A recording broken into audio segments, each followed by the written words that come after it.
Welcome to the One Question Leadership Podcast. This is Devin Crosby of Lynn University. Leadership is a dynamic occupation that requires vision, excellence, but most importantly, the humility to serve your people on a daily basis. As you lead, make sure to become grounded in something greater than yourself. This will shape your decisions, provide clarity to your team, and cultivate trust. And trust is the foundation of success. Enjoy the podcast.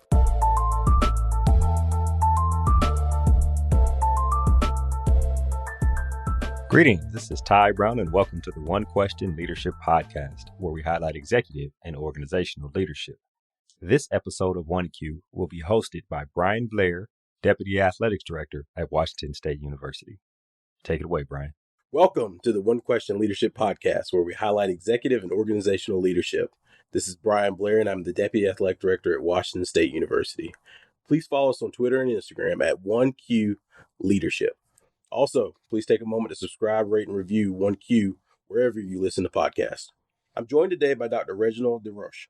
Dr. DesRoches is the Howard R. Hughes Provost at Rice University. Dr. DesRoches, thanks for joining us. Thanks for having me. It's a pleasure to be here. Absolutely. So I want to dive right in. I mean, you and I overlapped briefly while I was at Rice, and I remember when you got named, my inbox just overflowed with people from Georgia Tech saying, hey, you need to connect with Reggie. You need to talk to him. He's amazing. You guys are so blessed to have him. So you previously served as a longtime FAR at Georgia Tech. You're now the provost for a top 15 university, but you've maintained that passion for athletics. I think your daughter was even recently on Rice's Sweet 16 soccer team.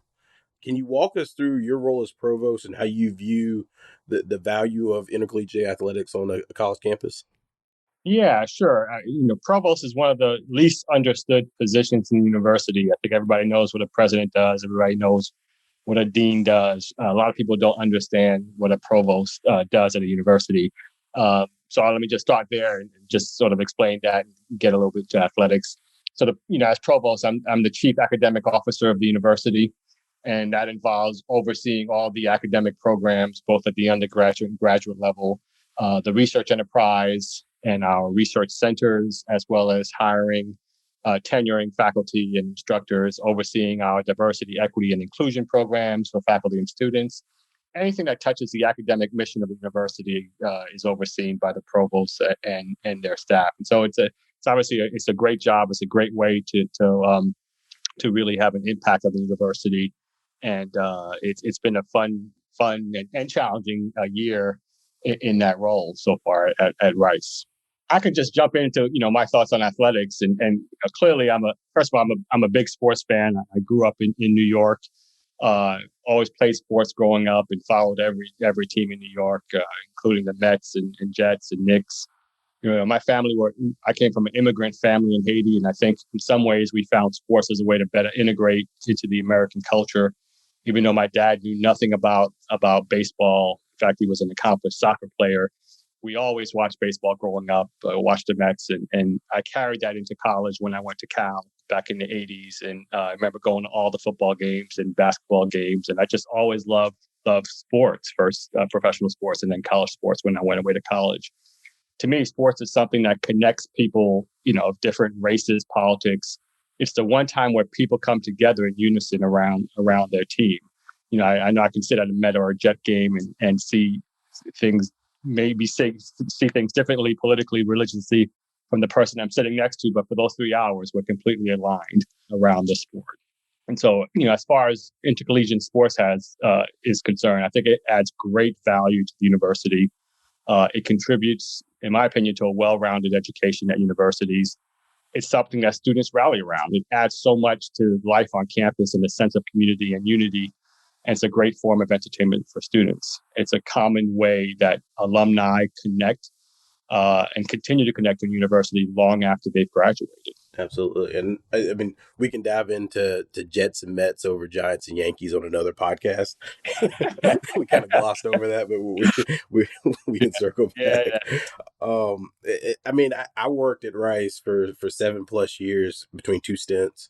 And I know how wonderful that place is. I also know it's very nuanced sometimes in the world of FPS athletics. And you worked at Georgia Tech, another highly regarded institution in a major metro. As you think about your role as provost and that combination of FBS athletics, are there nuances and or specific challenges or opportunities that present themselves at a place like a Rice?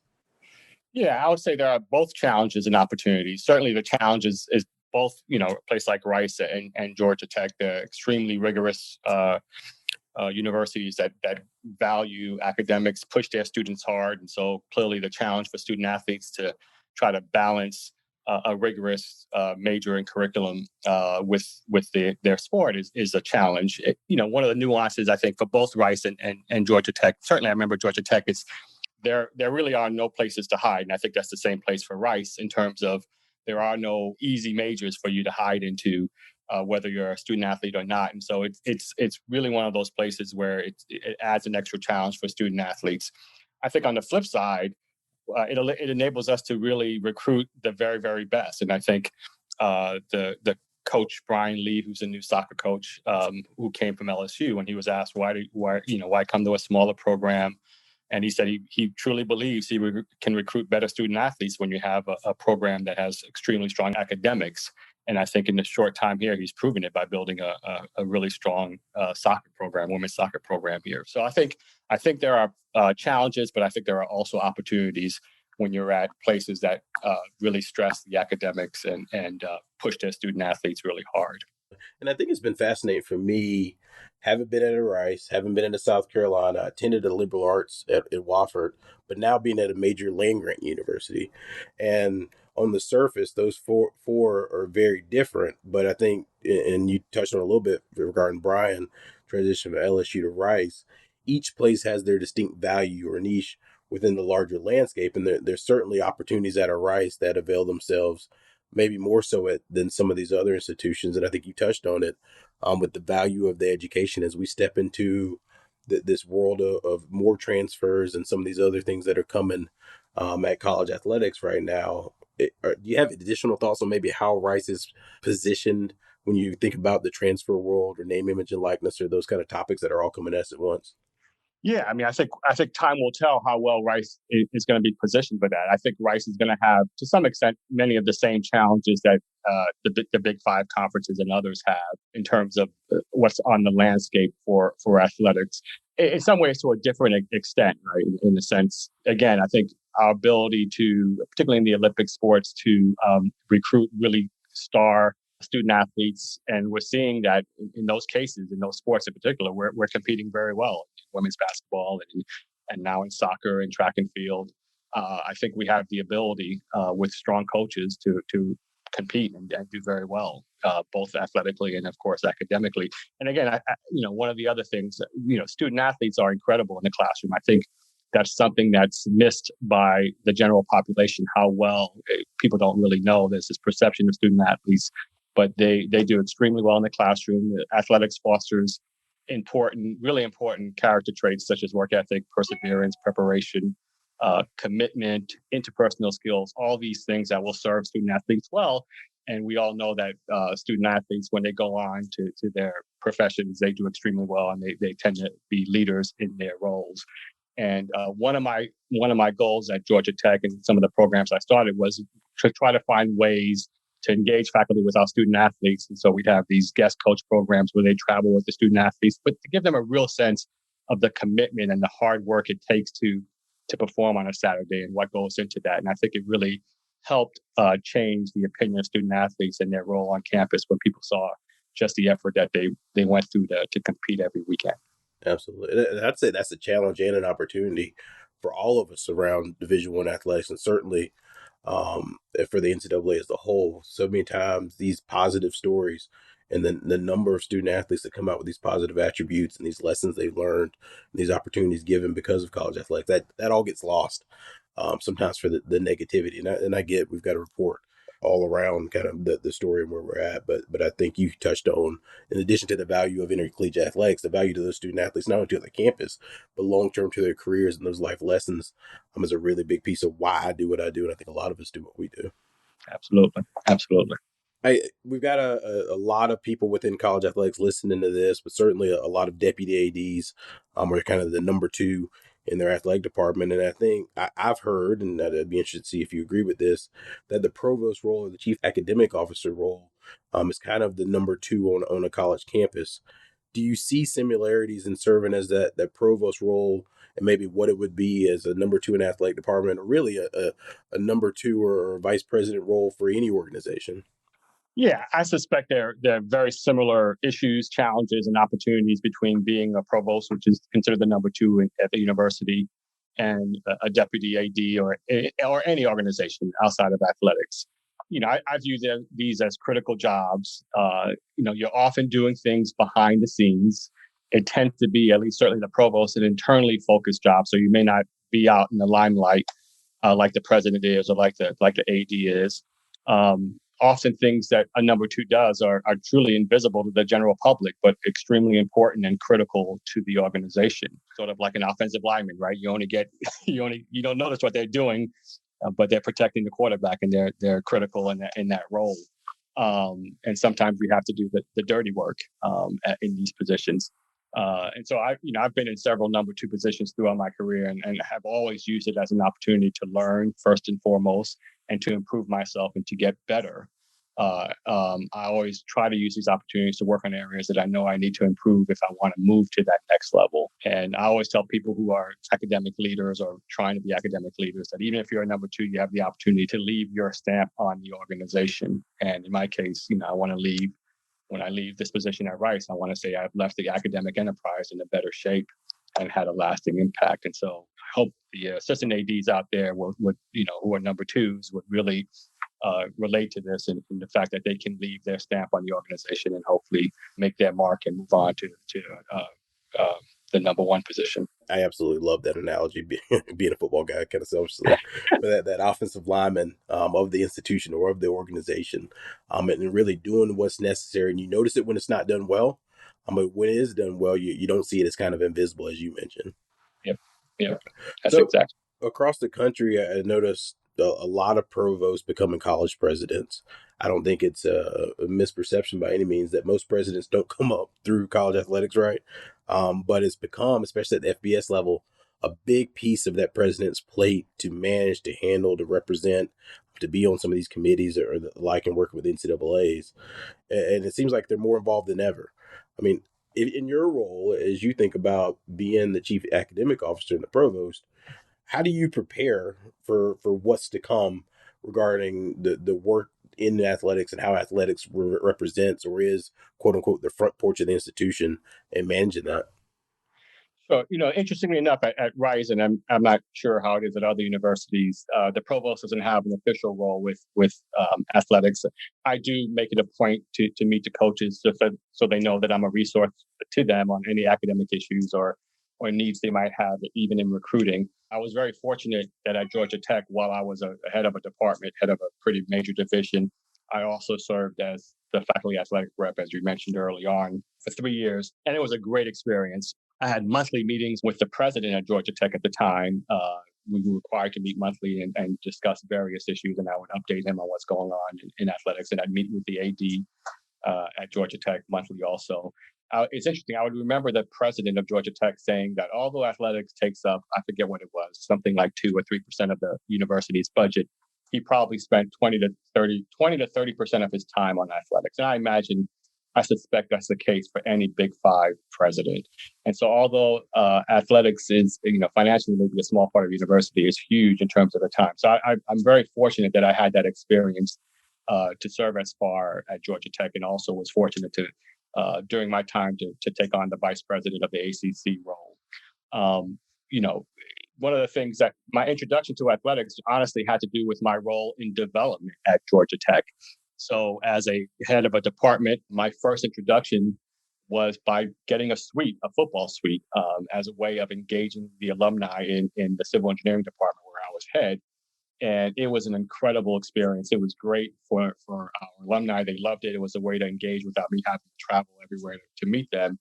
And that's how I really got introduced in a way to the athletic department through that experience. And it really was a great way to build a community amongst the alumni base in that particular program. Absolutely. And I think you hit on a couple great gems there. I mean, one, and I think this is overlooked sometimes, those 6 or 7 home football game weekends at a mini institution provide an opportunity from a development standpoint to bring people together on campus and engage with them. That just it's hard to replicate that on a regular basis. And so those football games, those suites, and what comes with that benefits the entire university.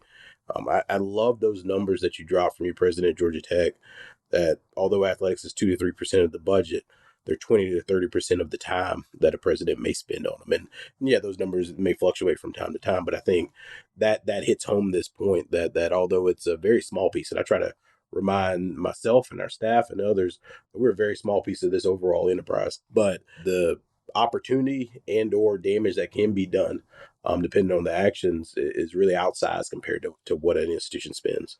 Yep. No, that's exactly right. And again, from a development perspective, many alumni really connect back to the university through athletics. If you think about all the people that come back, particularly for some of the larger programs, they re-engage with the university primarily through athletics, whether it's football or basketball or other sports. And so it's a significant piece, and it's important to do it well and do it right. And it's an important part of the job for any president. Absolutely.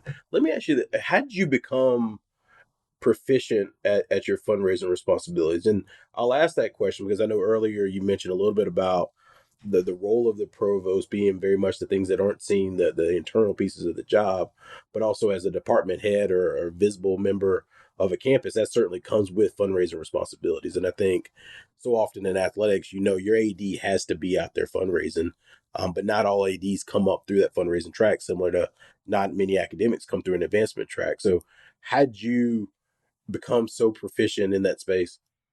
Yeah, one of the things at Georgia Tech, the development program is very decentralized. So the heads of the departments, in my case, it was civil engineering, have their own development staff and have their own and can access all the alumni of the university, which I think is probably different from other universities. And so early on, when I first became head of the department in 2012, I had a staff and I created a plan and got out there, started meeting alumni all over the country, traveled quite a bit. And then again, the sports, we've got that suite that really created a mechanism, and it was extremely popular. You're talking 6 or 7 games. We went to a few bowl games during that time, including winning the Orange Bowl, and being able to engage 20 to 30 alumni in each game was priceless. It really was priceless. But it was really my introduction to development. And to me, development is about building relationships. It's nothing really magical. It's about getting to know people, find out what excites them about the universities, where their passions are, and trying to find alignment between the needs you have as a department or a unit and their passion. And it's really about getting to know people. And that's something I enjoy doing. And it was very fortunate I came in at the right time that we were very successful in our development goals. You hit on something that I firmly believe, that so much of what we do boils down to relationships, but certainly in the fundraising space, as you touched on, building those relationships, finding out what their passion is, and then matching that to maybe some of the needs of the university. And that's where the magic happens. Kind of that intersection. So I want to end on this question because you became Rice's provost in December 2019. I believe you were the first Black provost in Rice's history. Then in 2020, we turn right to a pandemic. There's this fight for social justice, anti-racism, both of those continuing as we speak. So your first year or so certainly was not uneventful. Can you walk us through experience navigating that during a turbulent period, and how you handle or respond when people ask you questions about being the quote unquote first? Yeah, I think many of us in these positions are very used to being the first, right? So I was first department chair at Georgia Tech in that department, first Black department chair. I was certainly the first Black dean at Rice, and then, of course, the first Black provost. And so I think we're all very used to the challenges and pressures and in some ways the responsibilities associated with being the first.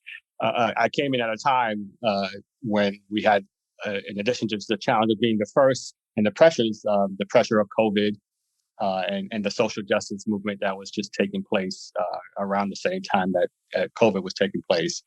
And I think in some ways, because COVID was here, the social justice pressures came to light even greater because everybody was sort of locked in and locked into what's going on and at home and watching TV. And so I spent the vast majority of my time as provost, that first few months, just working with the president and other leaders to try to find ways to deliver our teaching and research missions as safely as possible. I think one of the challenges we face as Black, Black leaders, when these things happen, what happened with George Floyd and Ahmaud Arbery and Dante Wright and many others that was killed that year, is there's an expectation that you have to speak out, and often these things are done from the highest levels, from the president. When you have national issues taking place in university, there's usually a response from the very top, from the president.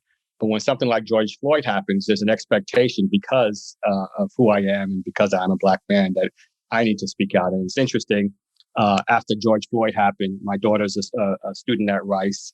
I hadn't responded. A few days went by, and my daughter said, you got to say something. You got to say something. The Black students want you to say something. So I put out a very personal, not from the university, it was really from me, a very personal statement about my experiences with Rodney King, because I was about the same age as she was when Rodney King happened back in the early 1990s. And so that was really the first time I felt I had to be on stage. I had to make a statement, not as provost of the university, but although I was a provost of the university, as a Black man who knows what it's like to have to go through what all Black men have to go through, whether you're the president or anybody of a university. I mean, the first thing you said really struck me, that you're used to being the first. And while you were talking, I was even thinking about my own experiences in some of these spaces. And I think being the first or being the only, sometimes you become almost desensitized to it in a way, because it happens relatively often. Or speaking for myself, it happens relatively often. But then when George Floyd's murder happened and some of the events of this last summer, you do feel that pressure. But then is it because of your role or your position, and or your title, and balancing those two, right? Because you are used to being the first, but at the same time, there is that expectation and a little bit of pressure, quite honestly, speaking for myself, to have the answer or have the response or represent others' voice. And that can be a little consuming. Yeah, no, that's no doubt. I mean, there's pressure to begin with being the first, because in the back of our minds, you always think, well, if I don't do it right, they're not going to ever hire another Black provost, right? And not that that's real or not, but that's always a pressure that we tend to face and feel self-imposed, that we are carrying the hopes of not just ourselves, but the hopes of many others. And so there is that pressure. And then obviously you put on top of that what's happening in the nation. It makes it for a challenging year. But I also appreciate the significance of being the first Black dean, being the first Black provost.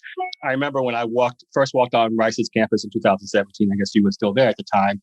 I was walking through the quad, and there was a guy coming, a young Black man coming on a bike towards me, and he sort of screeched and stopped and turned around. He said, "Oh, are you the new dean of engineering?" I said, "Yes." "Are you an engineering student?" He said, "No, I'm a humanities student, but we all heard you were coming and we're excited." And so, that just really puts into perspective how important these things are to so many people, and the role that we play as role models in these positions. Absolutely. I'd echo his sentiments. I think for all of us there at Rice, and even me today, as I watch your work from afar, I mean, there's a certain amount of pride that comes with that, knowing that you're at that type of institution, being the chief academic officer. I think it says a ton about you and your character, and in the way you've gone about your work and the value you add. So I take a certain amount of pride in that too, just watching from afar. And that's one of the reasons we wanted to have you on today. So I really enjoyed this conversation. I can't thank you enough for joining us. Thank you, Brian. I enjoyed it too, and best of luck out there, and hope to see you back when you're visiting Rice. Absolutely. That was Dr. Reggie DesRoches, and he is the Howard R. Hughes Provost at Rice University. And of course, this is Brian Blair, Deputy Athletic Director at Washington State University, and guest host for One Question Leadership Podcast. Thanks for tuning in, and please remember, stay humble, stay curious. We'll catch you next time.